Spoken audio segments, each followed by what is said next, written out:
of me is OPPO F21 Pro 5G, and today I would like to show you how you can install and apply animated live wallpaper called Magic Fluids.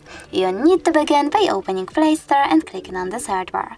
Then type in Magic Fluids and install this free app from Mad Scientist developer. Then select Open. Finally, you can click on those three lines at the bottom right corner and select Settings. Then tap on I accept in this pop-up and adjust all of those wallpaper settings however you want to. When you're finished, you can click on the top right corner and bottom one again.